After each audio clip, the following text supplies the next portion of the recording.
género y no hemos hablado todavía de cómo se instala, cómo se impone la ideología de género y cómo podemos razonablemente plantear una lucha, no solamente contra la ideología de género, que es un eslabón dentro de esa cadena equivalencial que ha montado la nueva izquierda, sino contra toda la hegemonía de la izquierda, que en este momento es lo que está en juego. Yo las últimas 2 unidades las junté en una sola que titulé La batalla cultural, sus estrategias y tácticas a la luz del caso del aborto. En el caso de la Argentina, voy a hablar sobre ese caso, porque ustedes esa lucha todavía no la han dado. Ustedes tienen aborto de 3 causales, pero va a llegar la misma estrategia que trajeron a la Argentina para imponer el aborto también acá en Chile. Entonces, el objetivo de este módulo es que ustedes estén listos para cuando ese momento llegue. Para jugar al ajedrez, ¿qué hace falta? Un ajedrez, por un lado. Pero además, saber. Para jugar al ajedrez hace falta saber. ¿Saber qué? Bueno, saber cuáles son las piezas que componen el ajedrez, saber cómo se mueve cada pieza, saber cuál pieza come a cuál, conocer las principales estrategias que uno puede desplegar en el ajedrez, conocer las distintas tácticas que uno puede utilizar en el ajedrez. Y quien no sepa de esto, sencillamente no puede jugar al ajedrez. Y quien conozca poco del ajedrez, lo más probable es que va a perder si se enfrenta con alguien que sí sepa jugar al ajedrez. Lo mismo pasa con la cultura. La batalla cultural tiene lógicas, tiene agentes, tiene estrategias y tiene tácticas. Y la batalla cultural hoy es la madre de todas las batallas.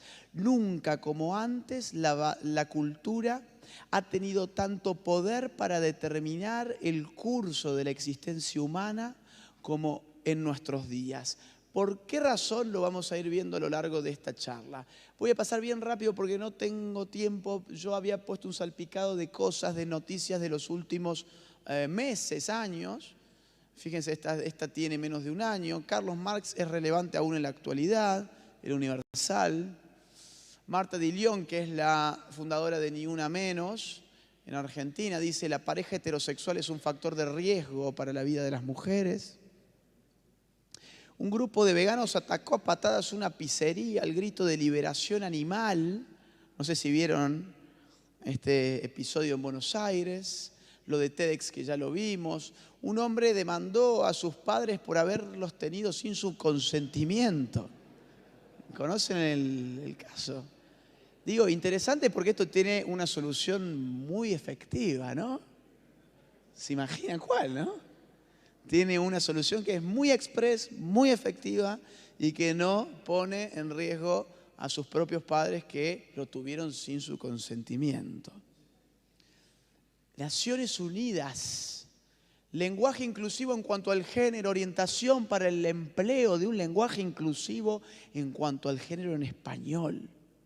Naciones Unidas diciéndonos cómo tenemos que hablar. Interesante. Luis Novarecio, un periodista top, digamos, de la Argentina, fue a hablar al Congreso en el marco del debate del aborto y dijo: la vida y la muerte son conceptos culturales. Y esto salió por todas partes, ¿no? Ya lo vimos, ahora tienen desde otra toma, ahí se consumó la boda. ¿Se acuerdan que en el anterior veíamos cuando eran chiquitas? Bueno, ahí ya se consumó la boda, fíjense qué hermosa figura. Ya lo vimos.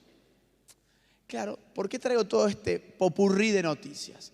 Para que entendamos que están pasando cosas en el mundo y que esas cosas apuntan a colocar a la cultura como el centro de la discordia. Hoy la cultura es un campo de batalla. Quien no batalla por la cultura termina siendo dominado por aquellos que sí batallan por la cultura. Pero para hablar de estos temas tenemos que definir. A mí me gustan las definiciones, habrán visto. A mí me gustan los conceptos claros. ¿Qué es una batalla cultural? No puede ser respondido sin responder previamente qué es la cultura. Si yo hablo de batalla cultural, tengo que saber qué es la cultura. Yo les pregunto, la cultura, por ejemplo, ¿es la figura que ustedes ven en pantalla, un libro de Shakespeare? ¿Qué creen? ¿No es la cultura Shakespeare? ¿No? En general dicen que no. Generalmente me dicen que sí. Generalmente la gente dice sí, pero bueno, está bien. Han dicho, vamos a hacerlo más democrático. Levante la mano quien piensa que Shakespeare sí es parte de la cultura. Ah, ok, yo me expresé mal, perdón. Déjenla arriba, por favor, dale, otra vez. ¿Quién piensa que Shakespeare es parte de la cultura? Ok, bueno, muchos, bien. Yo traje un ejemplo que es argentino, o sea que no creo que lo conozcan. Pero la siguiente pregunta sería, ¿ustedes creen que esta supermodelo, Vicky Zipolitakis, que sacó un libro que se llama El grito de la victoria, es parte de la cultura, o mejor dicho, con un caso chileno? ¿Cómo se llama esta que silbaron en el Viña del Mar? ¿Fanny? Bueno, esa. Fanny, ¿no? Hani. Ah, ok, bueno, Hani. Vamos a sacar el ejemplo argentino. ¿Ustedes piensan que Hani y su stand-up son parte de la cultura? Y ahora quiero que levanten la mano los que digan que sí y los que no la dejan abajo. Bueno, arriba, los que dicen que sí. Listo, bien. La mitad, o sea, las manos que se levantaron ahora cuando la consulta fue sobre Hani fue la mitad de la que se levantaron cuando yo dije Shakespeare. Eso está indicando que tenemos un problema con la definición de cultura. No estamos manejando los mismos conceptos culturales. ¿Qué es la cultura? Tiene por lo menos 3 tipos de respuestas o 3 acepciones. Una acepción que es elitista, una acepción que es antropológica y una acepción que es estética. Voy a ir bien rápido, pero esto es importante. Quienes dijeron sí a Shakespeare y dijeron no a Hani, se estaban moviendo en una acepción elitista. Yo no digo que sean buenas ni malas, ojo, no se confundan. No estoy diciendo que una sea mejor que otra. Digo que son distintas, nada más. Quienes dijeron sí, Shakespeare es parte de la cultura y Hani no es parte de la cultura, se movieron por una acepción elitista de la cultura, que fue la primera acepción de la cultura que apareció, porque el término cultura se popularizó en el siglo XVIII. La gente tiende a pensar como si los conceptos fueran ahistóricos, no. Recién empezamos a pensar en términos del concepto de cultura en el siglo XVIII, cuando los estados necesitaban uniformizar la cultura para crear la nación. Entonces ahí apareció la idea de, bueno, hay ciertas formas de ser, hay cierto arte, hay ciertas formas de educación, hay ciertas formas de hablar que son propias de personas cultivadas. La cultura es propia de aquel que es cultivado y aquel que es bárbaro es inculto, en el sentido de no tiene cultura. Hay en la cultura entonces una jerarquía donde está lo culto y lo inculto. Y esa jerarquía nos da una definición obviamente elitista. Tenemos que hacer que los incultos sean cultos, que los que fueron a ver a Hani y aplaudieron a Hani, mejor lean a Shakespeare para saber lo que es verdadera cultura y cultiven realmente su espíritu. ¿Ok? Quienes levantaron la mano tanto en Shakespeare como en Hani se estaban guiando por una acepción de tipo antropológica. Siglo XIX, la antropología empieza a estudiar todos estos pueblos y comunidades tribales, indígenas, y se dan cuenta de que tiene una serie de formas de ser, de hábitos, de grados de parentesco, etcétera, que difiere sustantivamente de lo que se puede encontrar en la cultura europea. Y dice, no, a ver, la cultura tiene que servirnos para significar todos aquellos rasgos del ser humano que no son genéticamente heredados, que fue la definición que nosotros usamos de cultura cuando hablábamos del semáforo, ¿se acuerdan? Todo aquello que no está inscripto por naturaleza, entonces es cultural. Entonces es cultural Hani y es cultural Shakespeare. Es cultural, digamos, la instalación de cloacas que tiene este edificio, y es cultural este seminario. Todo aquello que el hombre hace es cultural. Esta es la acepción antropológica. Y quienes levantaron la mano diciendo que Hani era cultura, pero la dejaron abajo cuando se preguntó que Shakespeare era cultura, no se encuadra en ninguna de estas tres, simplemente tienen mal gusto. Nada más.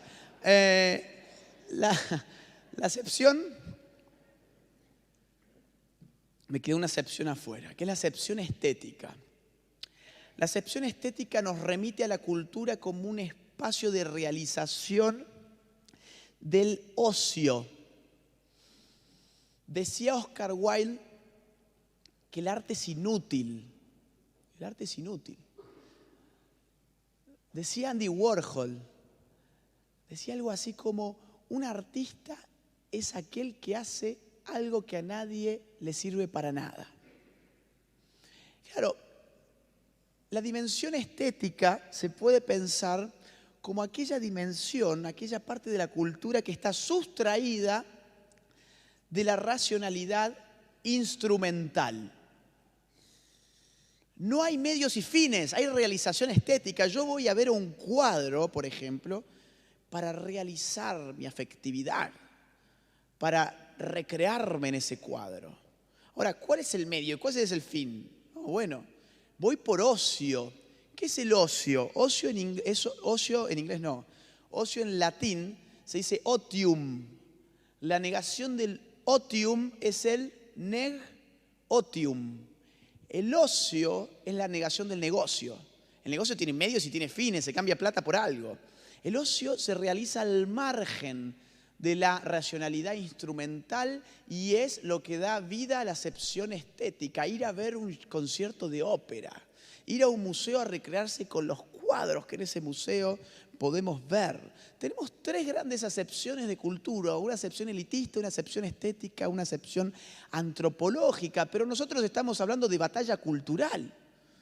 ¿Cuál de estas tres acepciones tenemos que aplicar para definir qué es una batalla cultural? Y cada una tiene su bache, porque si yo pienso en la acepción antropológica, dígame, ¿cuál es la batalla cultural por las cañerías cloacales de este edificio? No hay ninguna batalla cultural. Si yo pienso en la acepción estética, ¿cuál es la batalla cultural en derredor de un cuadro de Mickey Mouse? ¿Qué sé yo? No.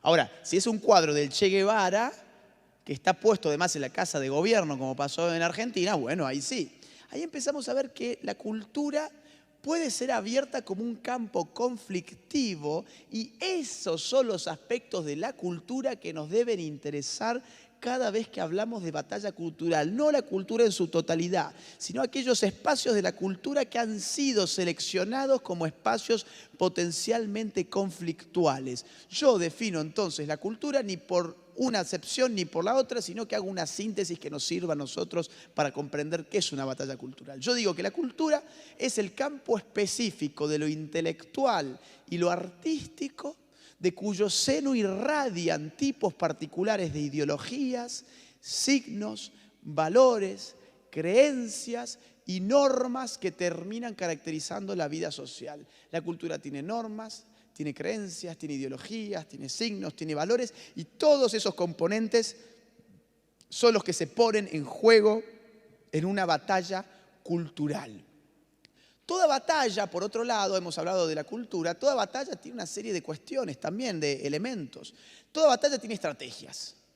Quien va a una batalla sin una estrategia no está batallando, va a que lo revienten. Tiene tácticas, es decir, yo tengo que saber cómo utilizar mi armamento para dar una batalla. Porque si no sé cómo se dispara una pistola, por ejemplo, estamos hablando de una batalla armada, me van a aniquilar de todas formas. Toda batalla tiene una dirección consciente, siempre hay jerarquía, siempre hay una planificación de cómo llevar adelante esa batalla. Y toda batalla supone un conflicto de cierta envergadura. Sin conflicto no podemos hablar de batalla, podemos hablar en todo caso de una mera riña. Cuando estamos hablando de batalla estamos hablando de un conflicto importante. Entonces, ¿qué es la batalla cultural? Con esto que hemos dicho, por lo menos, hay mucho más para decir, pero por razones de tiempo tengo que hacerlo lo más corto que se puede. Una batalla cultural es una batalla por la definición de los elementos hegemónicos, es decir, dominantes, de los elementos hegemónicos de una cultura, donde la cultura aparece al mismo tiempo como medio y como fin de una disputa de relativa magnitud. Vuelvo. Es una batalla por la definición de los elementos hegemónicos de una cultura, donde la cultura aparece al mismo tiempo como medio y como fin de una disputa de relativa magnitud. Lo característico de la batalla cultural no es que con esa batalla queremos cambiar la cultura. Lo característico es que queremos cambiar la cultura a través de la cultura. Yo puedo invadir un país, por ejemplo. Llevo todas mis fuerzas armadas, destruyo el ejército opositor, me hago de ese país y con arreglo a mis Fuerzas Armadas instituyo una cultura específica. ¿Eso es una batalla cultural? No. ¿Sabes por qué?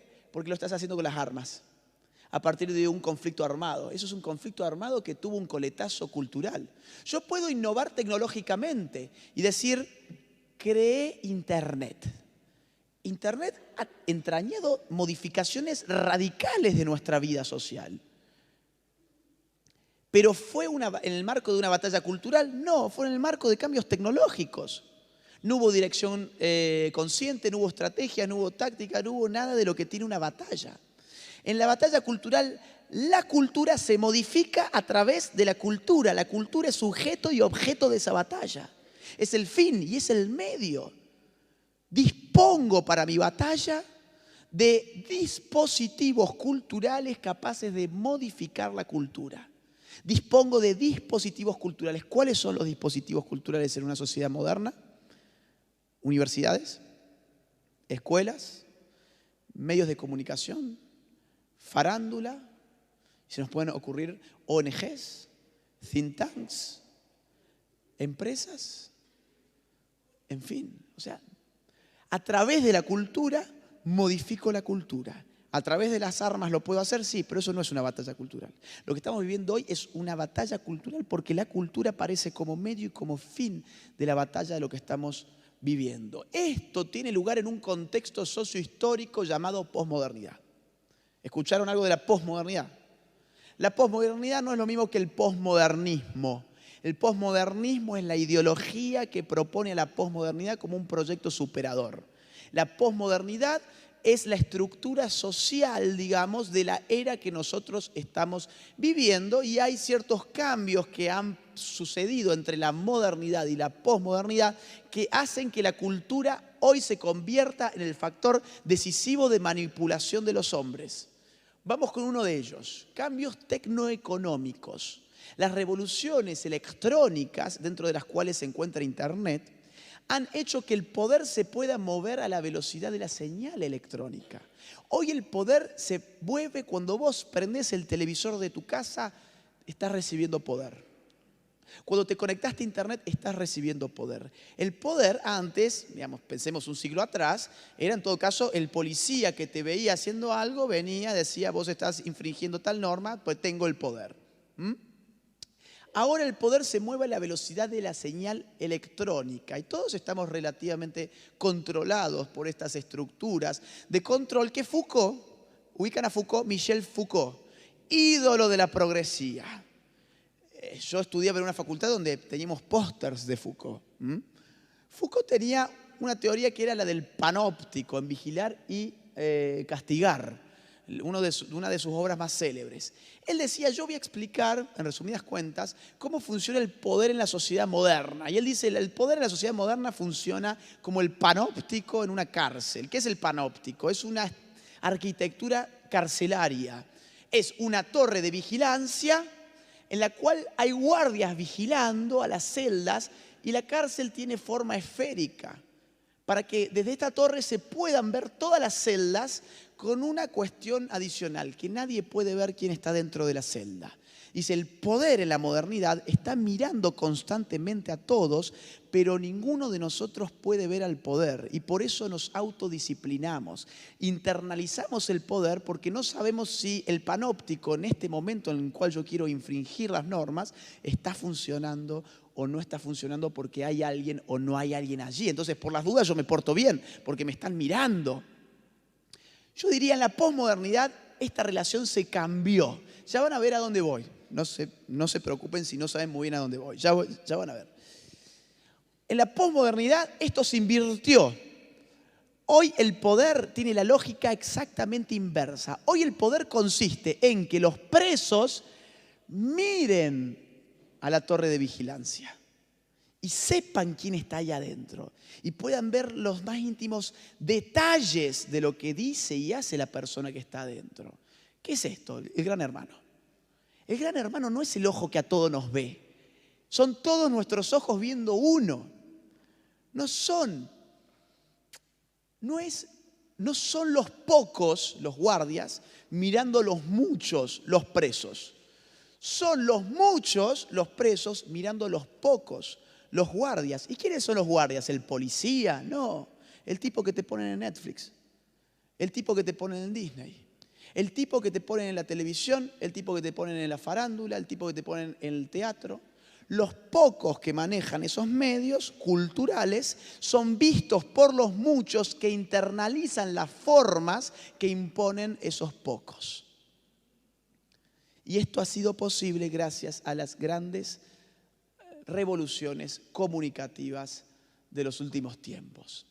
Ha habido, sin parar desde el nacimiento del Estado-Nación, un aumento exponencial de las instituciones educativas y de su control político. Muchas veces nos ponemos muy contentos porque decimos que bueno, tenemos más escuelas y más universidades y eso está genial. Sí, yo diría, bueno, ¿según qué? Según qué se enseñe. Porque si yo tengo cada vez más escuelas que están totalmente sujetas a una visión ideologizada y que están al servicio del adoctrinamiento de los niños en vez de su formación, yo diría más escuelas es más riesgo. No es más adoctrinamiento. Y venimos asistiendo precisamente a eso, a un sistema educativo que va comiéndolo todo y que cada vez tenemos menos control nosotros, los ciudadanos, sobre él. Políticamente hablando, la posmodernidad se caracteriza por la pérdida progresiva de soberanía nacional de los Estados-nación. ¿A manos de qué? Del crecimiento exponencial de las organizaciones internacionales que están configurando lo que muchos ya denominan nuevo orden mundial en términos políticos y jurídicos. Naciones Unidas, la Corte Interamericana de los Derechos Humanos, el Banco Mundial, la OMS, el Fondo Monetario, etcétera, etcétera, etcétera, están constituyendo una suerte de megaestado. Es preocupante que los liberales no estén mirando esto. Hay muy buenos liberales en Chile, muy antiestatistas, pero hacen silencio frente al más grande estado de todos, que es ese. El más potente estado de todos, lo que viene a aplastar directamente a todos por igual, va a ser un orden político internacional que ya está en gestación y en desarrollo. Ha habido un aumento exponencial de las ONGs con impacto sobre esas organizaciones internacionales. Fíjense esto, en 1909 había 176 ONGs con impacto internacional. En 1989, al finalizar más o menos la Guerra Fría, hay 4.624 ONGs con impacto sobre organizaciones internacionales. Todas esas ONGs en general son de izquierdas. Entre esas ONGs, las que conocemos todos, Open Society Foundation de George Soros, Bill y Melinda Gates Foundation, The Rockefeller Foundation, Ford Foundation, la IPPF. Revolución comunicativa, lo que hablamos hace un ratito. En 1995, 40 millones de usuarios de Internet existían en el mundo. En el 2008, 1.400 millones. Y hoy somos más de 3.585 millones de usuarios de Internet en el mundo. La comunicación ha vivido una revolución sin precedente. Un ejemplo, YouTube. En cada minuto que pasa se suben 300 horas de video en YouTube. Se ven 3.25 mil millones de horas de videos de YouTube al mes. En promedio hay 1 billón de visualizaciones de video en celulares por día. O sea, la cultura es poder. Los muchos mirando a los pocos y nosotros que hemos sido sistemáticamente expulsados del sistema tradicional de medios de comunicación, hoy afortunadamente tenemos estas herramientas para poder dar esta batalla cultural. Seba, que está acá, tiene su página YouTube, su canal, sube videos espectaculares, Sebastián Izquierdo, con todo un equipo de gente que anda con él. Y hay mucha gente que se ha dado cuenta de esto. Sí, acá hay una lucha cultural, pero yo tengo que poner mis horas de video entre esas 300 horas que se suben todos los días. Batalla cultural y batalla política no son lo mismo, pero están interrelacionadas. Yo les diría, la batalla cultural y sus resultantes constituyen el input con el cual la batalla política después trabaja. Esto más o menos funciona así. Esto es muy esquemático, yo lo sé, pero la idea es que al finalizar esta charla, ustedes entiendan cómo es la lógica del ajedrez. Cómo iniciamos, cómo se juega el ajedrez, cómo se juega la política hoy.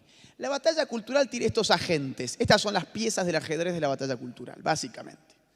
Movimientos sociales, ONGs y think tanks, universidades, colegios, medios digitales, farándula y medios tradicionales. Hagamos un análisis muy simple. ¿De qué disponemos nosotros hoy? Movimientos sociales.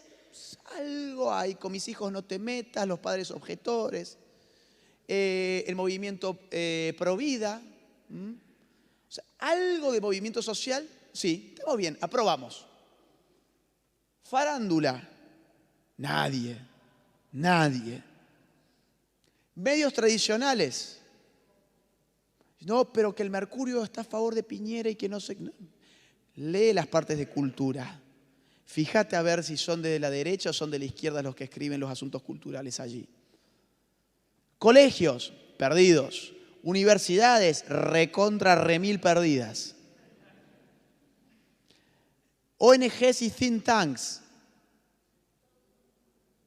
Hay algunas fundaciones, que no voy a dar nombres, tampoco importa, pero muy economicistas, que siguen una batalla de guerra fría, ¿no? Porque Marx y Adam Smith y Keynes le ganó, Hayek le ganó a Keynes y Milton Friedman.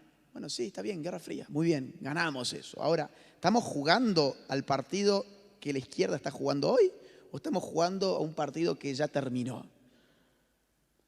Medios digitales, ahí somos mejores.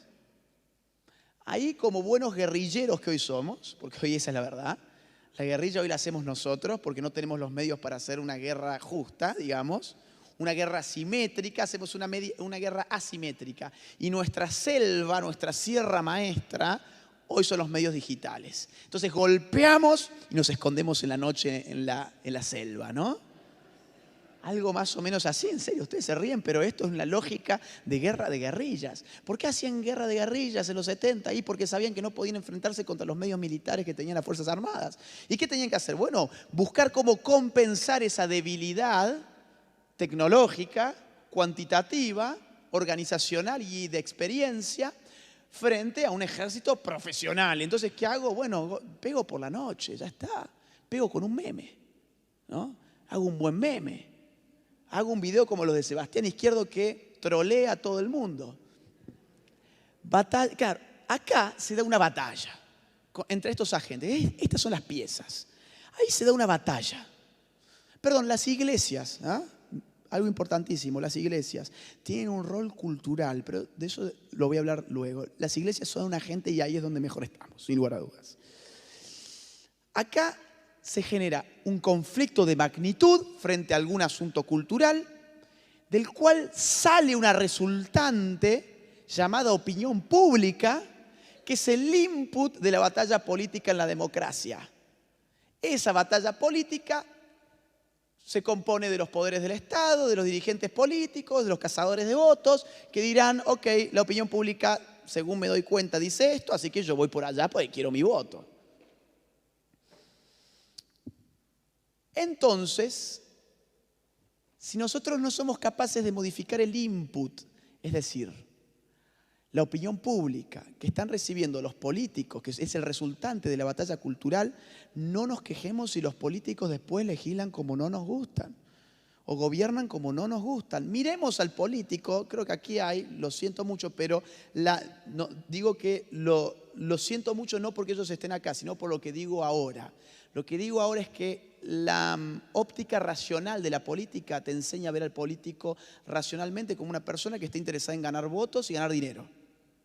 Obviamente que hay excepciones, por eso digo, lo siento mucho por la generalización, pero aprendamos a mirar hacia los políticos. Entonces le demos votos, pero no seamos tontos, se lo demos y los condicionemos a los resultados de una batalla cultural que nosotros sepamos llevar adelante. ¿Por qué? Porque esos políticos además están condicionados por fuerzas internacionales, lo vimos recién. Las famosas organizaciones internacionales que se meten en la soberanía de nuestros países y les piden a los políticos que hagan esto o aquello, cuando la democracia es el gobierno del pueblo. Sin embargo, estas fuerzas internacionales se están metiendo en nuestros estados y están diciendo qué deben hacer nuestros políticos. Entonces, nuestra batalla debe ser derrotar todo esto con tanta magnitud que supere incluso la magnitud de la fuerza que viene de arriba. Que sea tan claro para el político de que su campaña política está en riesgo si hace tal o cual cosa, que no le quede más remedio que desobedecer a las fuerzas internacionales y desobedecer al mainstream, porque tiene que darse cuenta que el mainstream es, en definitiva, minoritario. Vamos a hablar un poquito de la democracia para poder entender cómo opera todo esto. La democracia tiene dos formas de ser vistas. La democracia como ideología o la democracia como realidad. Como ideología, es el gobierno del pueblo por el pueblo. Democracia, el poder en el demos es el pueblo. Entonces, ¿qué es la democracia? Es el sistema político en el cual el gobierno está en el pueblo. El pueblo se gobierna a sí mismo porque es el dueño del gobierno. ¿Pasa eso en la realidad? No, la verdad eso es ideología. Eso no existe. Es muy lindo para las constituciones nacionales y todo eso. Pero la realidad no es esa. La realidad de la democracia es que es un sistema político competitivo en el cual ciertos sujetos llamados políticos compiten por el favor del voto del pueblo. Eso nada más. Compiten por el favor del voto del pueblo, una minoría de ese pueblo que se llaman políticos. ¿Qué necesitan del pueblo? Un voto. ¿Quiénes tienen el voto? Los ciudadanos. Individualmente, ¿esos ciudadanos valen algo? No, no valen nada. ¿Cuántos chilenos votan aquí en Chile actualmente? ¿Saben ustedes? ¿El padrón? 7, 8 millones. Pongamos 7 millones. 1 sobre 7 millones es el poder que tiene tu voto. O sea, tu poder no existe. Ahora, si nosotros somos capaces de decir, cuidado, yo no vengo como individuo, vengo como un movimiento social que ya no es un voto, sino que son 2 millones de votos, y ahí el político lo ve de otra forma. Los evangélicos, por ejemplo, acá en Chile son, tengo entendido, más del 20%.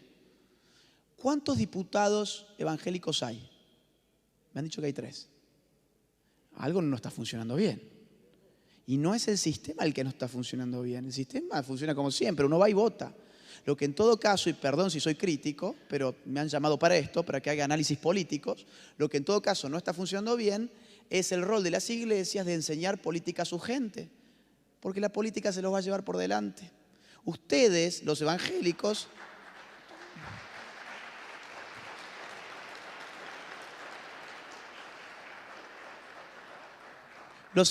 tendrían que tener el 20% de la representación si son el 20% del...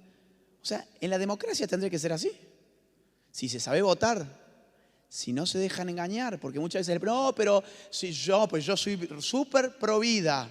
Y uno como no conoce ni el pasado, ni averigua, ni nada, entonces ¿qué hace?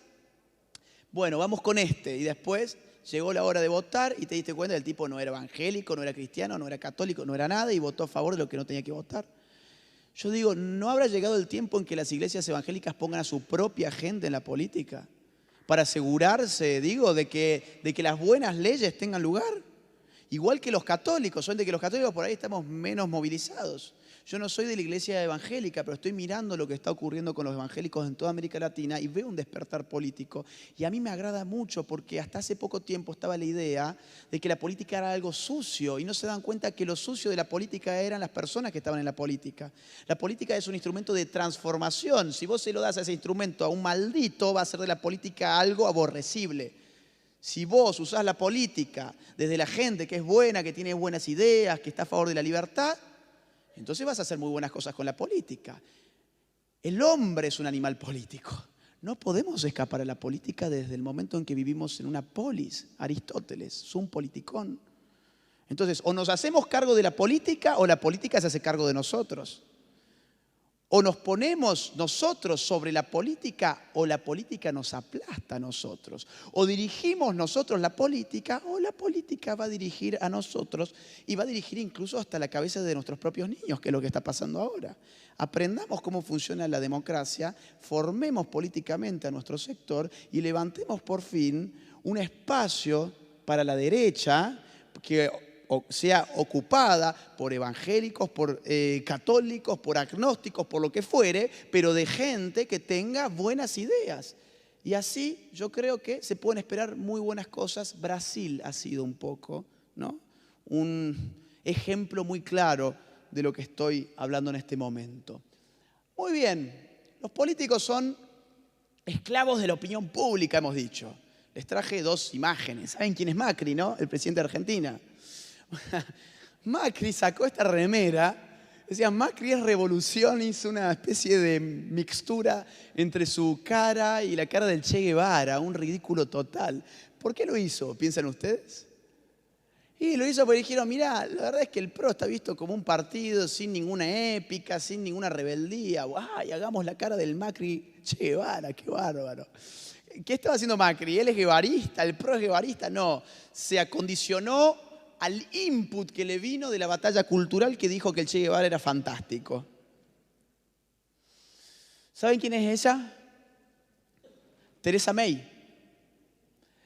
Theresa May, ¿se dan cuenta qué es lo que tiene en la muñeca? Un brazalete, ¿no? ¿Saben quién aparece en el brazalete? Frida Kahlo. ¿Ustedes piensan que Theresa May sabe quién es Frida Kahlo? O sea, ¿sí? ¿Piensan que sí? Sí.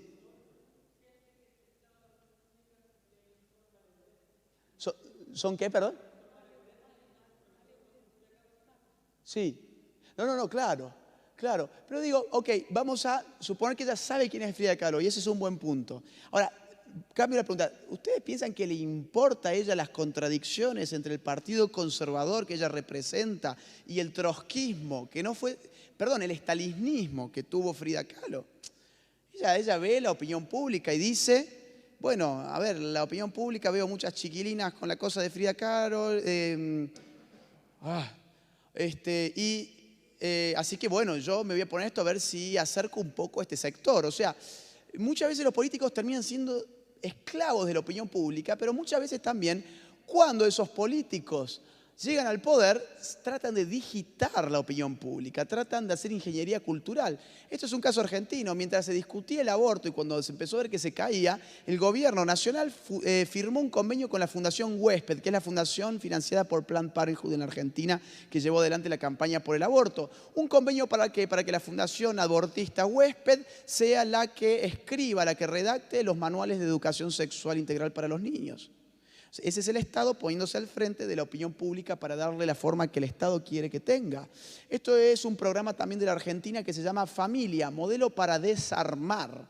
O sea, el gobierno se pone al frente de la idea de desarmar, de deconstruir, como le llaman ahora, a la familia. Ese es el poder de la política una vez que han ganado las elecciones, tratando de modelar ellos la opinión pública. Estrategias y tácticas de la batalla cultural. 1. Modificación del pensamiento a través del lenguaje. Modifiquemos las palabras y vamos a modificar la percepción que la gente tiene sobre la realidad. Les pongo un solo ejemplo antes de pasar a las placas. En lenguaje políticamente correcto, la pedofilia se ha empezado a llamar sexo intergeneracional. ¿Eso cambia nuestra percepción sobre el asunto? Desde ya que sí. No es lo mismo que yo diga, este señor es un pedófilo, a que yo diga, este señor tiene una orientación sexual inclinada hacia el sexo intergeneracional. Modifiquemos las palabras y vamos a modificar no la realidad, pero sí la percepción que la gente tiene de la realidad. John Austin, un filósofo del lenguaje, entendió que con las palabras se podían hacer cosas. El habla no solamente denota un objeto, sino que puede generar cosas. Se pueden hacer cosas con las palabras. Este ejemplo ya lo di. Todes es un claro ejemplo de cómo modificando, en este caso, el componente de género que tiene el lenguaje, anulamos la idea de que puede haber una distinción natural entre hombres y mujeres, como modificando los pronombres, modificando la O, la A por la E. Escuelas en Francia han reemplazado la palabra madre y padre por paternidad 1 y paternidad 2. Y digo, o sea, feliz día de la paternidad 1. ¿Cómo está tu paternidad 2? ¿Cómo anda? Es una cosa demencial. Esto no es una evolución espontánea del lenguaje. Vos tenés un estado atrás que está generando una ingeniería lingüística para generar, por añadidura, una ingeniería cultural.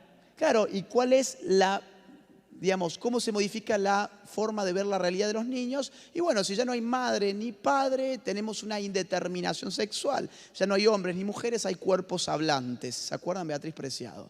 Ya dije lo de Canadá. Este es bárbaro, interrupción voluntaria del embarazo. Esa es la forma en que ahora se llama el aborto. Cuando sabemos muy bien que la interrupción, por definición, implica una reanudación, la posibilidad de reanudar un proceso. La interrupción es el cese transitorio de un proceso para su posterior reanudación.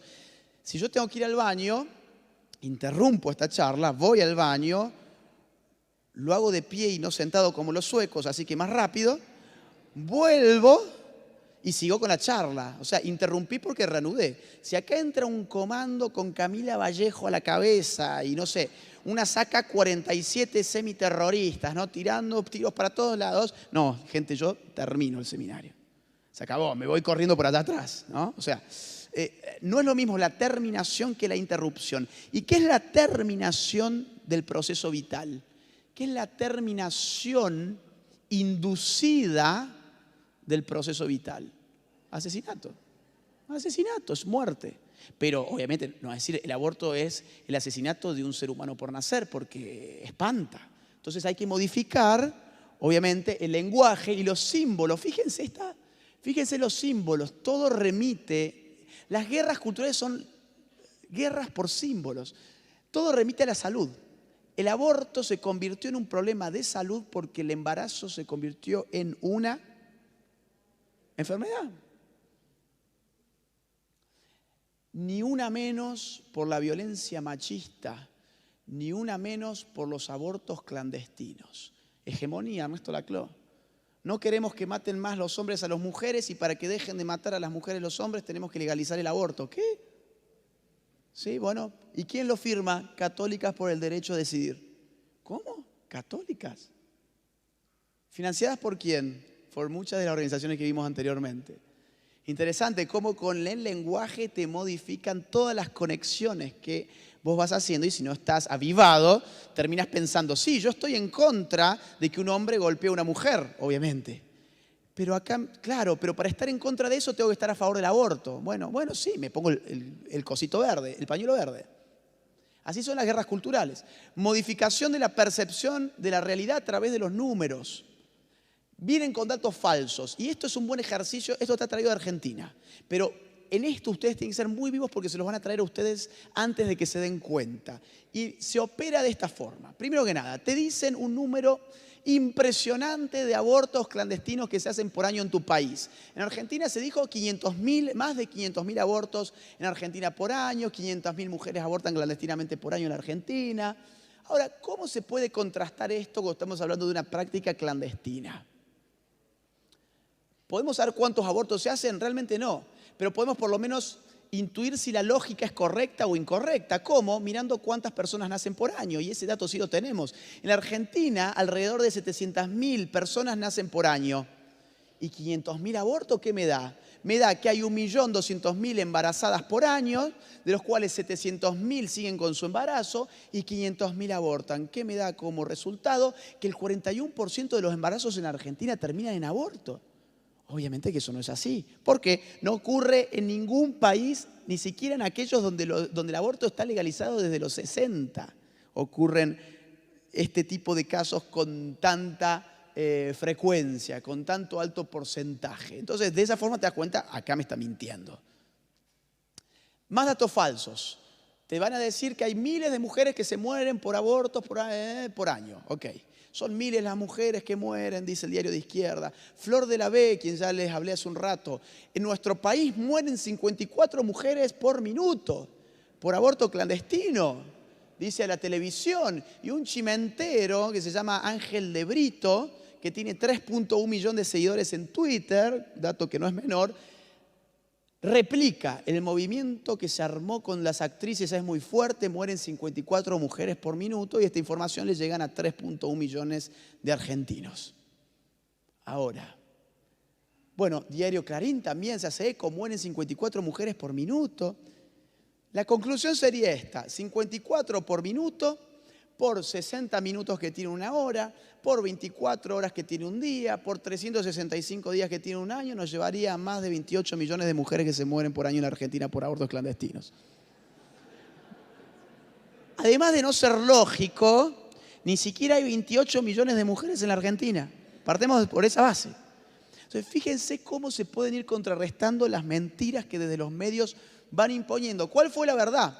La verdad, cuando se pidió los datos al Ministerio de Salud, es que 43 mujeres habían muerto el último año por abortos. 43 en todo el año. Eso no es un problema de salud pública. Eso no es una urgencia pública.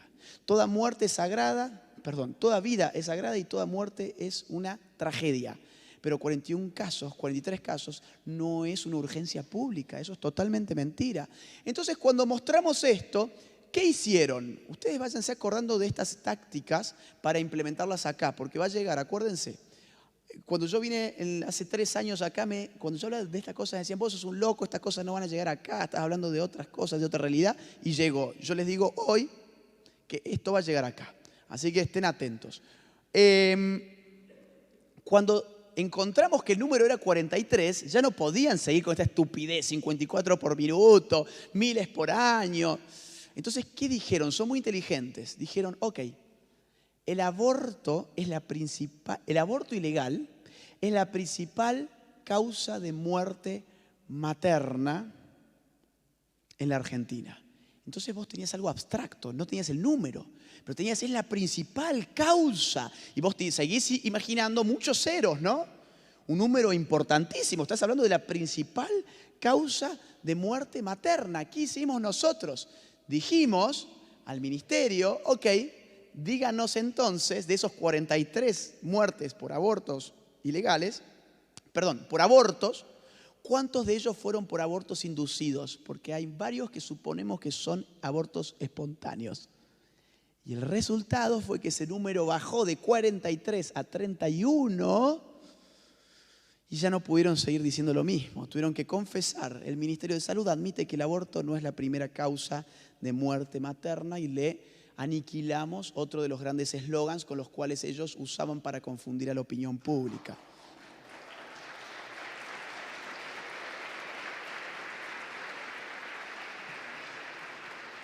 Fíjense cómo uno se la tiene que ir rebuscando permanentemente, ¿no? Es terrible. La cifra del último año, son 19 las mujeres que han muerto el último año por abortos clandestinos en la Argentina. Bajamos de 31 a 19 en un año sin aborto legal. Y si uno ve para atrás, va en una curva que desciende y tiende a cero, sin aborto legal. Con lo cual se cae la falacia de que esto está hecho para salvar la vida de las mujeres. ¿En qué mueren las mujeres? Un lindo ejercicio para hacer, lindo en el sentido de para mostrar lo que realmente el Estado tiene que estar ocupándose. Más de 6.000 mujeres en la Argentina mueren por tumor maligno de mama. Más de 1.200 mueren por tumor maligno de cuello de útero. El último año murieron más de 500 mujeres de hambre en la Argentina. Nadie dijo absolutamente nada.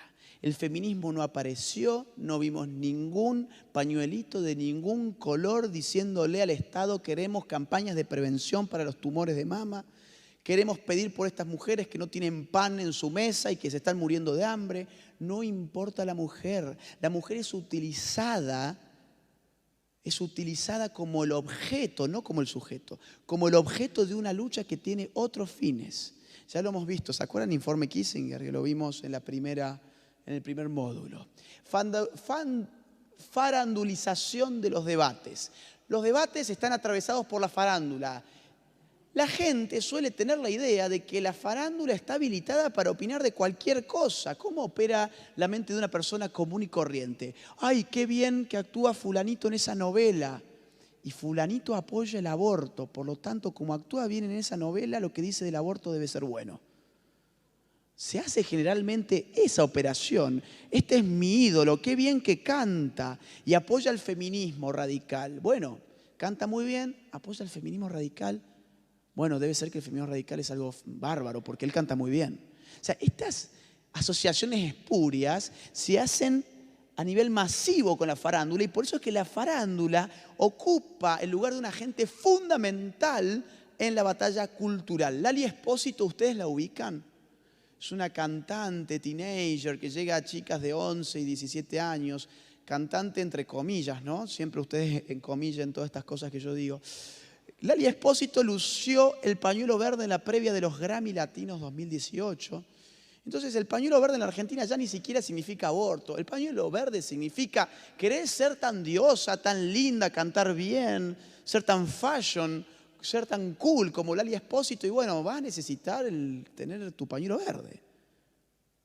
Lali Espósito, Dolores Fonsi y otras actrices top, ¿no?, de la Argentina convocaron al Congreso para pedir la legalización del aborto. Siempre es el establishment. Esto no es una revolución de abajo hacia arriba. Es el establishment el que está marcando lo que tiene que darse culturalmente. ¿Conocen a este execrable sujeto, Jorge Rial?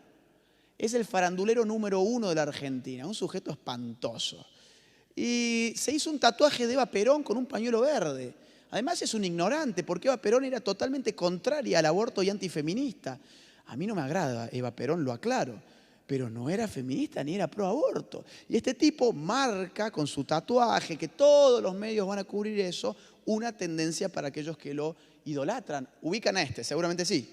Marcelo Tinelli pidió disculpas y dijo que ahora será feminista. Por favor, no me maten, voy a ser feminista. Nunca imaginé que después de 29 años iba a tener que arrancar de cero. Y ahora también tenemos puro feminismo en los programas de Marcelo Tinelli. Ricardo Darín, uno de los mejores actores argentinos, hizo un video a favor del aborto junto con otros. ¿Qué pasa en los Estados Unidos donde el aborto es legal desde los 70? No van a andar con un pañuelo verde. ¿Qué llevan a los premios Oscar, por ejemplo? Un pin. Acá está el pin. ¿Qué es ese pin? El logo de Planned Parenthood. Lo que allá apoyan directamente, si el aborto es legal, vamos a apoyar a aquella industria del aborto que lucra con abortos en los Estados Unidos, que Trump afortunadamente está poniendo ciertas trabas, entonces vamos todas con el pin, ¿no? El villancico feminista con el que Miley Cyrus nos ha conquistado. Y hay gente que de verdad piensa que esto es una revolución. Miley Cyrus, el nuevo Che Guevara, una cosa absurda, ¿no? ¿Conocen esta? ¿La vieron? Es de los últimos días. Aborto es salud, y figura obviamente con su lengua, que siempre la utiliza a todo propósito, en una colaboración especial con Planned Parenthood. Miley Cyrus, la nueva Che Guevara, ¿no? Ahora, fíjense qué interesante. Surgió la verdadera autora del pastel, que es una artista feminista que hace pasteles feministas para Instagram.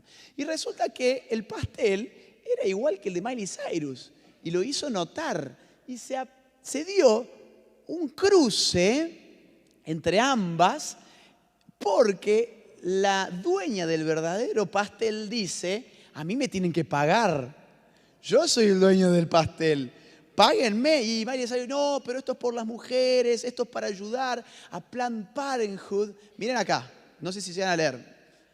Es para ayudar a Planned Parenthood a conseguir dinero. Lo hice para ayudar a que Planned Parenthood consiga dinero.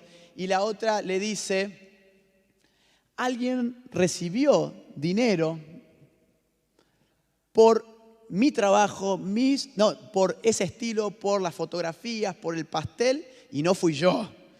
Páguenme lo que me deben. O sea, atrás de esto también, digamos, hay un gran negocio. Y otros famosos también saltaron a pedir que se les paguen. Fíjense ahí, give her the credit and the coins. Por favor, the coins, denle las monedas que se merece esta señora que tuvo la idea de hacer el pastel que robó Miley Cyrus, ¿no? Bueno, acá tenemos, ¿quién es esta, che? Yo de farándula hace poco, pero la había puesto. ¿Perdón? Esa. Yo no veo tele, así que estas cosas simplemente las busco. Nada. Una de Hollywood, también haciendo un video a favor de Planned Parenthood. Esto se está haciendo en los últimos días un montón. Esta que no sé bien en qué serie aparece en Netflix y que es súper wow también, Lena. Tiene su chaqueta, su remera, su no sé cómo le dice, su polo, que dice que ama Planned Parenthood. Y fíjense esto salió antes de ayer, es todo nuevo. Un video especial de Netflix dirigido a las mujeres de Argentina para pedirles que sigan luchando por la autonomía sobre sus propios cuerpos, o sea, por el aborto. ¿Qué hace Netflix? Haciendo un video para meterse en las cuestiones culturales de la Argentina. Están, por otra parte, generando una espiral del silencio.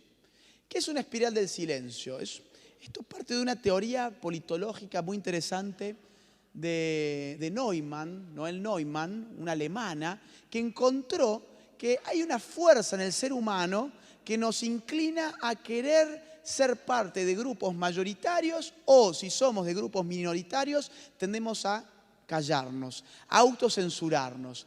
Cuando la opinión mayoritaria es percibida como fuerte, la posición mayoritaria habla más.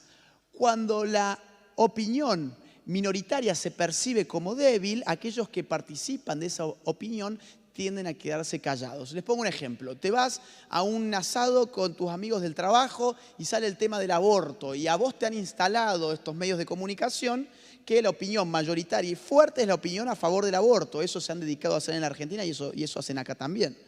Entonces vos ya de entrada psicológicamente estás condicionado.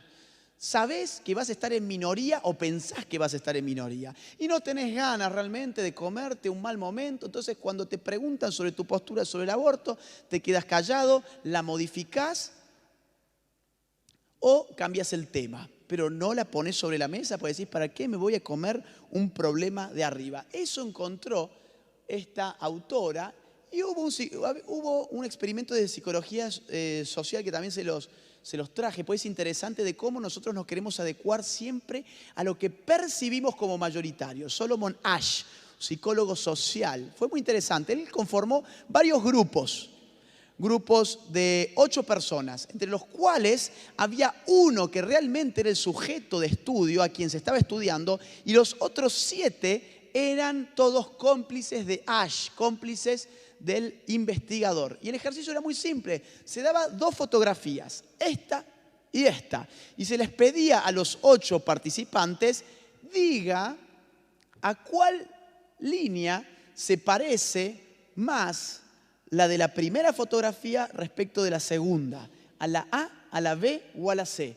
Yo les pregunto a ustedes, ¿a cuál piensan que se parece más? ¿La de la izquierda respecto de las 3 opciones que tenemos a la derecha? Todos dijeron C. Muy bien. ¿Saben qué pasó con Asch? Primero todos dijeron C.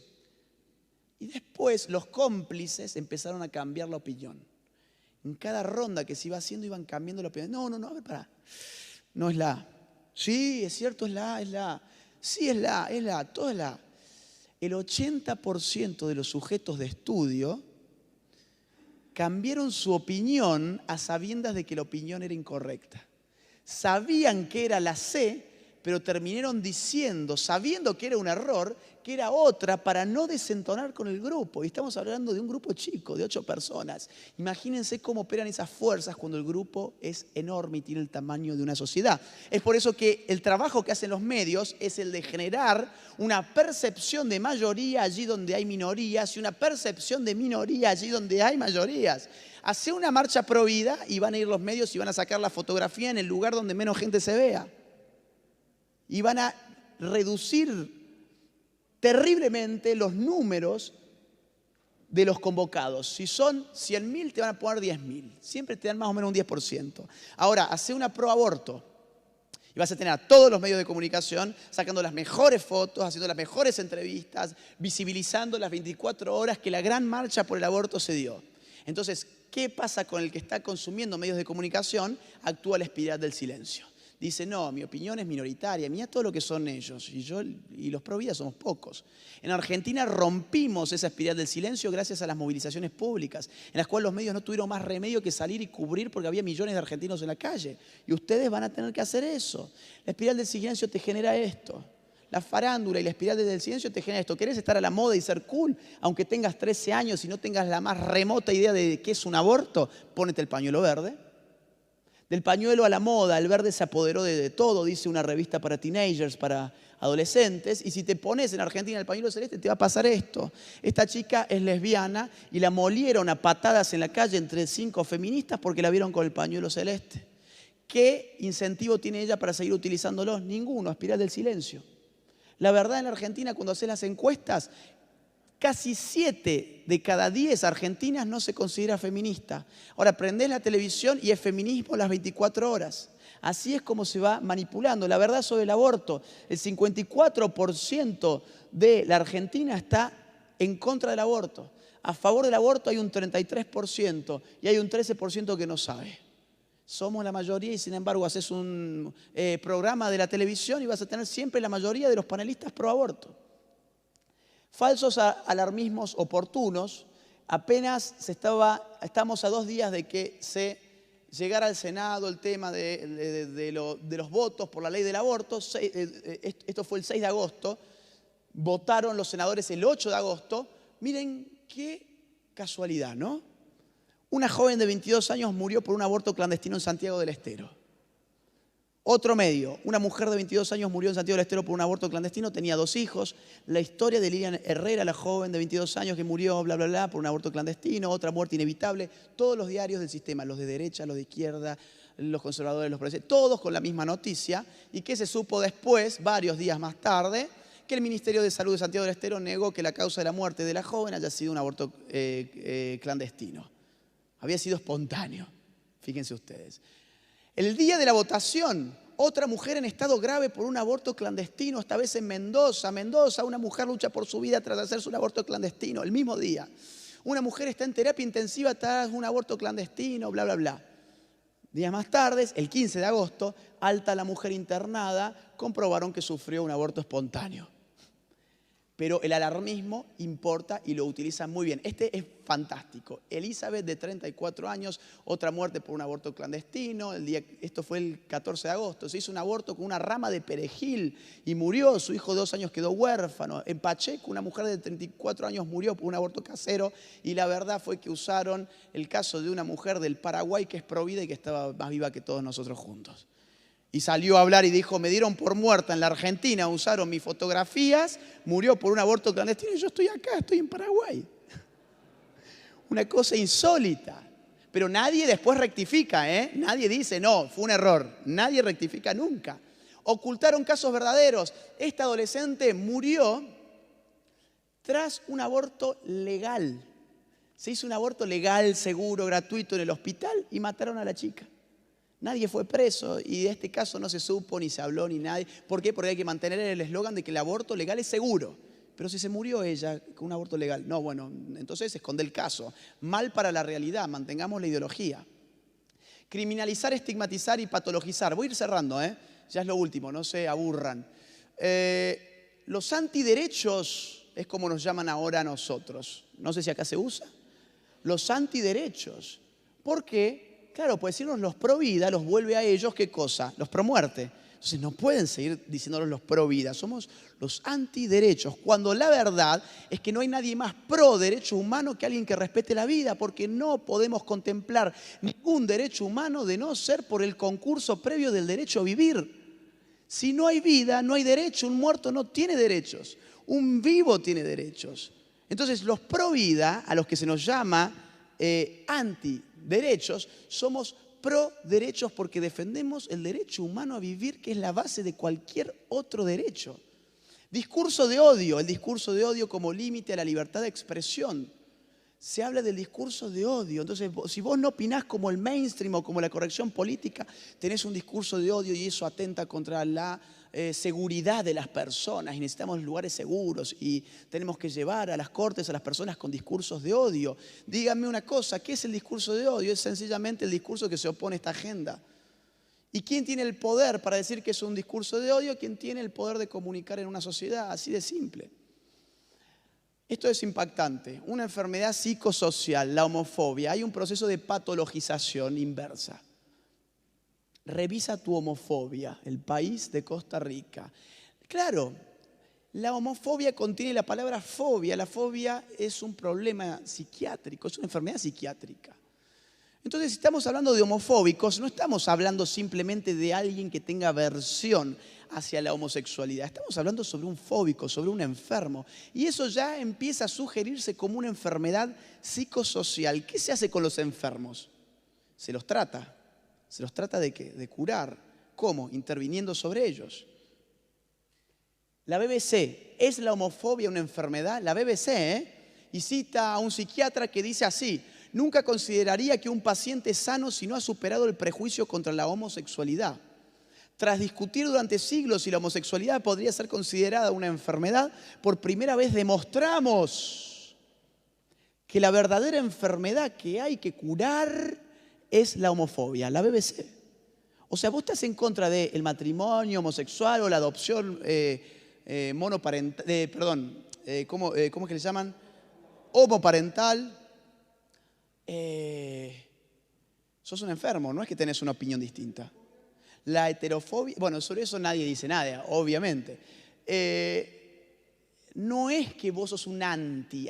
Antes la política denotaba la versión con el prefijo anti, antiliberal, antimarxista, antinazi, antisocialista, antinacionalista. Era neutro, médicamente neutro. Ahora, cuando empezamos a hablar de fobias, estamos incorporando un discurso médico patologizante que a todos nosotros nos pone en riesgos, porque nos pone en el lugar de los enfermos. Y a los enfermos se los trata. Esto es de Francia. Una ONG lanzó unas pastillas llamadas Homofobiol, que las repartió en farmacias de Francia. Obviamente que es un placebo, ¿no? O sea, no es químico, no es nada raro. Es publicitario propagandístico. La idea es, entras a una farmacia, ves Homofobiol, que es contra la homofobia, y vos internalizás la idea de que la homofobia es una enfermedad, porque al mismo tiempo te estás comprando medicamento que realmente sirve para las enfermedades. Fíjense, esta fue la ONG AIDS la que hizo esto del Homofobiol, la campaña que fue imitada después en Italia, con unas pastillas que tenían otro nombre, que era de homofobina. Así que ya saben, nosotros somos enfermos mentales porque no pensamos como ellos. Y no pensamos como quién. ¿Quiénes son los que patologizan nuestra forma de ver las cosas? Los militantes de la diversidad, que no toleran ninguna diversidad que no vaya de acuerdo con la de la ideología de género. No toleran la diversidad fundamental de la democracia, que es la posibilidad de tener otras visiones sobre las cuestiones. Disciplinamientos, ejemplificadores y jurisprudencia. Ya lo dije, lo de Babi Echecopar. Philip Butters, el periodista político más importante del Perú, fue expulsado de la televisión después de ir a una marcha de "Con mis hijos no te metas". Amalia Granata, una de las pocas de la farándula que es pro vida, fue expulsada de la televisión tras hacer tweets pro vida. Lo de Hazte Oír ya lo vimos, esto también ya lo vimos. Disney tendrá su primer desfile gay en París, fue hace 6 días, 7 días más o menos. Y esto se va a expandir al de Orlando también. En Cipolletti declararon culpable al ginecólogo Leandro Rodríguez Lastra por negar un aborto no punible. ¿Saben el caso? Un ginecólogo le llega a una paciente con más de 25 semanas de gestación, había ingerido misoprostol porque una asociación de feministas clandestinas llamadas Socorristas en Red les dieron estas pastillas, no son médicas, no son nada, pero les dieron las pastillas. No se puede usar con 25 semanas de gestación misoprostol. Le generaron fiebre, infección, y el médico, ojo, no era pro vida, no era, es más, él es agnóstico. Pero el tipo dijo, médicamente yo no puedo hacer un aborto porque está en riesgo la vida de la mujer. Yo tengo que dejar que este embarazo siga porque el daño que hicieron las feministas sobre este cuerpo, ahora es imposible que pensemos en un aborto. Y él no hizo el aborto, el niño nació, el niño hoy tiene 2 años, ha sido adoptado, vive con una familia. El violador nunca fue denunciado ni siquiera, está libre, pero quien va a ir preso es el médico. ¿Por qué? Porque él tendría que haber matado a ese niño con 25 semanas de gestación. Entonces, perdón, con esto generan jurisprudencia. ¿Qué le están diciendo el resto de los médicos? Oigan, cuidado. Si ustedes hacen lo mismo, van a terminar en la misma que él. Así que mejor que hagan aborto. Sí, pero el aborto no es legal, no me importa. Ustedes hagan aborto, si no van a ir presos. Netflix, fíjense cómo se utilizan estas cosas. Educación sexual es una serie de Netflix donde aparecen los pro vida. Adivinen cómo aparecen los pro vida. ¿Vos la viste? Como unos completos imbéciles, ¿no? Unos imbéciles, unos nerds, unos fanáticos religiosos. ¿Algo más para agregar?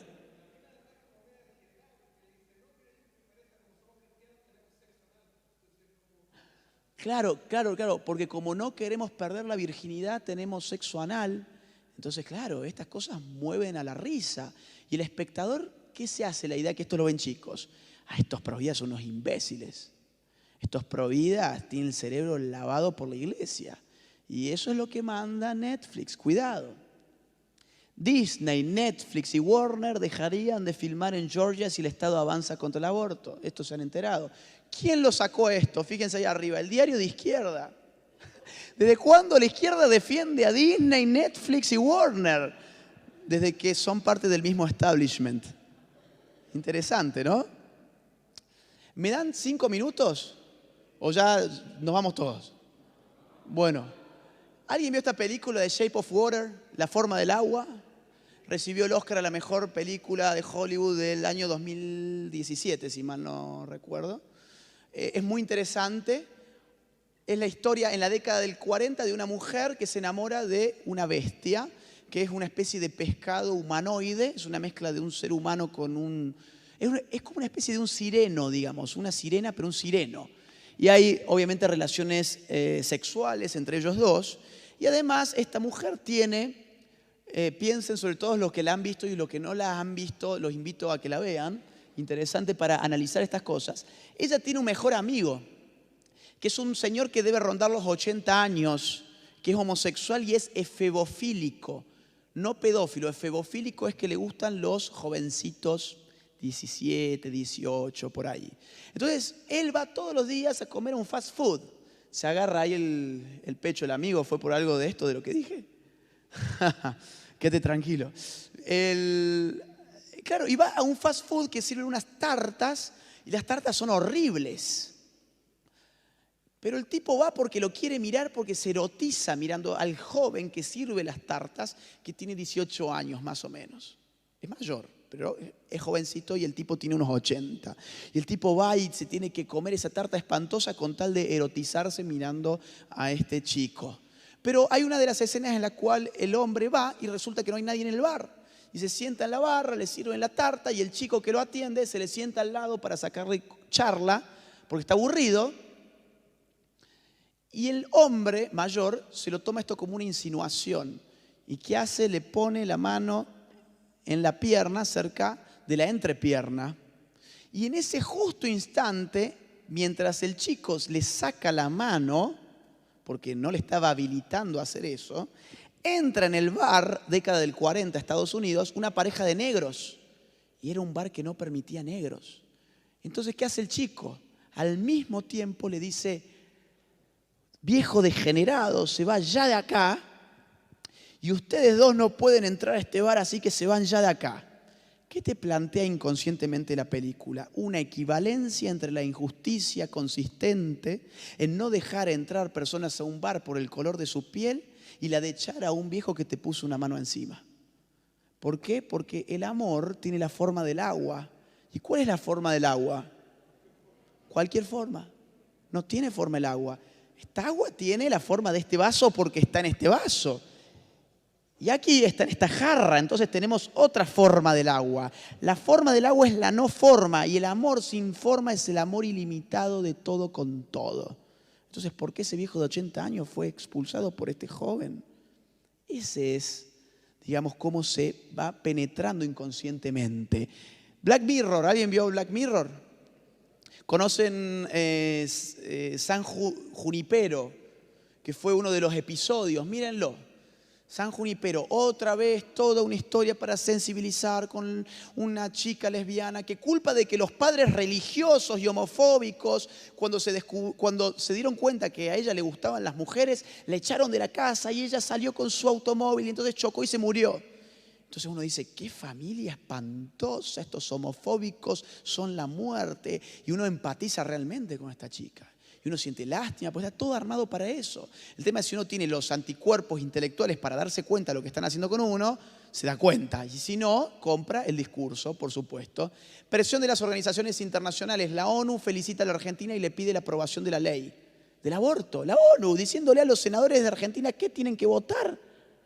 Los senadores y los diputados representan al pueblo. La ONU es el pueblo, no. La ONU son unos burócratas nefastos a los cuales viven de los impuestos de la gente productiva y encima se meten en las cuestiones internas de nuestros estados-nación y nos dicen cómo tenemos que legislar. Y si no se legisla como ellos quieren, fíjense, expertas de la ONU lamentan profundamente el rechazo del Senado argentino a la despenalización del aborto y mandaron una serie de informes y comunicados oficiales diciendo que había sido una mala decisión. ¿Quiénes son estas personas para meterse en lo que nuestros estados se dan como derecho a sí mismos? La Corte Interamericana de los Derechos Humanos en febrero del año 2018 reconoció el matrimonio igualitario, la adopción homoparental y las leyes de identidad de género en todos sus estados miembros. ¿Cuánta gente integra la Corte Interamericana? 7 jueces que pretenden legislar para una veintena de estados, es decir, para millones y millones de latinoamericanos. 7 jueces diciendo qué hacer a millones y millones de latinoamericanos. ¿Podemos considerar que es el demos, que es el pueblo el que está gobernando? No, son 7 tipos. Eso es una tiranía. No es democracia ni república, es una tiranía. Financiamiento, esto se financia muy bien, este es el último punto, no se desesperen. Amnistía Internacional apoyó la despenalización del aborto en Argentina. ¿Cómo la apoyó? Tiñendo la contratapa de The New York Times de verde. ¿Saben cuánto pagó por esta contratapa? $1 millón. Para ponerla de verde, con una inscripción que decía, senadores argentinos, el mundo los está mirando. Cuando un senador lo que le tiene que importar es que sus ciudadanos lo miren, porque a los ciudadanos representan. Ahora, me interesa el tema de la plata. Yo digo, si al movimiento Pro Vida de Chile le damos $1 millón, ¿qué hacen ustedes? ¿Salen a pagar al New York Times $1 millón para que tiñan la contratapa de celeste? Serían unos estúpidos, digamos, si hicieran eso con $1 millón. No, veríamos a ver qué se puede hacer con esa cantidad de dinero. ¿Por qué estos tipos tienen $1 millón y van y la ponen en ponerla contratapa de verde? Porque les sobra la plata. Dame $1.000 millones y sí, está bien, te doy uno para The New York Times y que la ponga celeste, ¿qué me importa? Esto habla a las claras de la cantidad de plata que se está moviendo. En blanco, la Planned Parenthood invirtió más de $5 millones en Argentina para financiar la campaña del aborto. Ustedes pueden revisar quién recibe plata de la Planned Parenthood en Chile entrando en ippf.org. Van a About IPPF, a los reportes financieros y van a la cosita esta azul, le dan clic a ese link y van a ver a dónde va la plata en blanco. Después hay plata en negro, obviamente. Planned Parenthood, voy a pasar un poco más. Open Society de George Soros financiando al LGBTI en el mundo.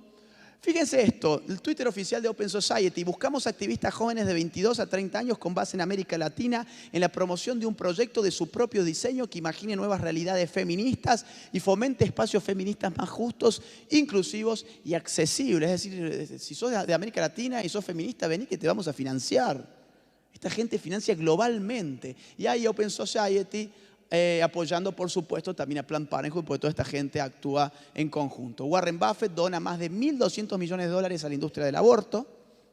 Bill Gates y Warren Buffett, los más ricos del planeta, unidos en la anticoncepción y en el aborto. Ustedes vayan a la página oficial de la fundación de Bill Gates y van a encontrar todo lo que están haciendo en materia de aborto en el ítem Family Planning. Trudeau, esto tiene 4 días, Trudeau mandó una orden de donar desde el Estado canadiense 1.400 millones de dólares todos los años a partir del año 2023. ¿Para qué? Para apoyar al feminismo y el aborto. 1.400 millones de dólares. ¿Cómo enfrentamos eso? ¿Cómo hacemos? Escenarios en América Latina, ya cierro. Favorables a la ideología de género: Uruguay, Argentina, Chile y México. México desde que subió López Obrador al poder. Eclécticos que están ahí, medios grises: Colombia, Bolivia, Ecuador y Perú. Perú antes estaba entre los bien contrarios, pero ahora está retrocediendo lamentablemente. Y los contrarios a la ideología de género son Paraguay, Brasil, Costa Rica y en general Centroamérica. Ahora sí, al final, esto es lo último, esta es la última placa. ¿Qué podemos hacer? No, obviamente yo pinté todo un panorama que no parece muy amigable, muy agradable. Pensamos que estamos perdidos y no es así. En Argentina ganamos. Por ahora ganamos un round. Esto tiene muchos rounds. Tips. Formación política. Necesitamos formarnos políticamente y entender que esto también es una batalla política. Tenemos que saber a quién vamos a votar, tenemos que presionar a los políticos, hacer lobby político. Tenemos que volver a la lectura, no bastan los videitos de YouTube o no basta estar hoy acá. Hay que volver a la lectura porque tenemos que tener gente bien formada, capaz de enfrentar en el discurso público al otro sector. Y eso se gana no con los videitos, se gana leyendo. Y hay gente que me dice, no, pero pasa que yo me aburro leyendo. Es que no es para divertirte leer. Para que te diviertas, anda a bailar un boliche, qué sé yo. Anda a tomar una birra. Si te querés divertir, andate, qué sé yo, al cine, andate a mirar una buena película. No, leer es para formarse. Y formarse no siempre es divertido ni tiene por qué ser divertido. Discursos y argumentos seculares. Necesitamos generar argumentos que sean capaces de ser racionalmente aceptados por todo el mundo independientemente de sus creencias religiosas. Necesitamos generar argumentos que sean potencial y racionalmente aceptados por todo el mundo independientemente de las creencias religiosas de cada quien. Ah, no, porque él es ateo. Sí, pero es pro vida lo mismo. ¿Qué importa que sea ateo? Es una cuestión de valores, independientemente de la fuente de ese valor. Rebeldía. Tenemos que darnos cuenta de una buena vez que nosotros hoy somos los subversivos. Nosotros estamos subvirtiendo una ingeniería social que viene financiada con millones y millones de dólares, apañada por Hollywood, por la farándula, por el mainstream, por las organizaciones internacionales, por los partidos políticos organizados, por los medios de comunicación tradicionales. Si no logramos una épica que alimente esta cruzada, entonces estamos condenados también al fracaso. Los jóvenes se levantan por rebeldía. Démosle a los jóvenes la rebeldía que necesitan para enfrentar lo que hay que enfrentar en esta lucha.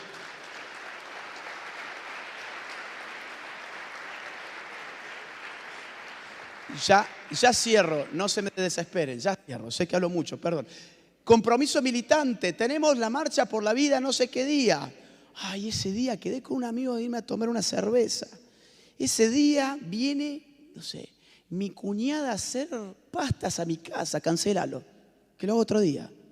Juntate otro día con tu amigo, tenés todos los días para hacerlo. Las marchas son un solo día y es la única oportunidad que nosotros tenemos de poner a nuestra gente en la calle para ser disruptivos respecto de la opinión publicada. Es la única forma de mostrar que hay un cortocircuito entre opinión publicada y opinión pública cuando la opinión pública se para en la calle y se vende a cientos de miles de personas diciendo no. La única forma. Mientras tanto, el político va a seguir leyendo la basura que lee siempre. Impactar sobre la opinión pública, hay que ser ingeniosos, no hay que ser tontos. Eso es importante. Cuidado con las consignas. Cuidado con las tonteras que por ahí uno piensa hacer. Hay que impactar bien sobre la opinión pública, impactar sobre la política, juntarse con los políticos, hacer lobby político, conocerlos, presionarlos, tocarles las puertas de los despachos, mandarles mails, mandarles cartas, llamar a las secretarias, hartarlos. Los políticos están para que nosotros los hartemos, porque ellos nos deben incluso su sueldo. Entonces, los tenemos que hartar.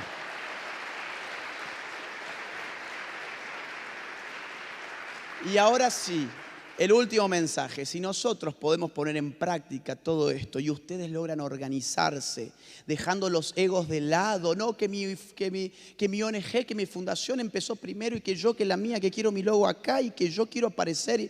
Si se logra dejar los egos de lado y se entiende que esta es una causa común, que tenemos que usar la hegemonía para integrar a distintas causas e implementamos como mínimo estas sugerencias, si ustedes logran hacerlo a tiempo, cuando el sector verde llegue a Chile, ustedes se lo van a llevar puesto. Gracias.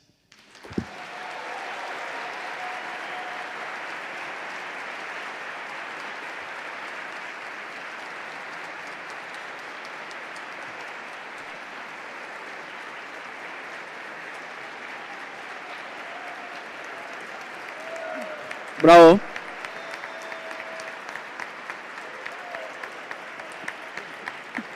Le agradecemos. ¿Se escucha? ¿Se escucha? Ya. Le agradecemos a Agustín Laje su visita.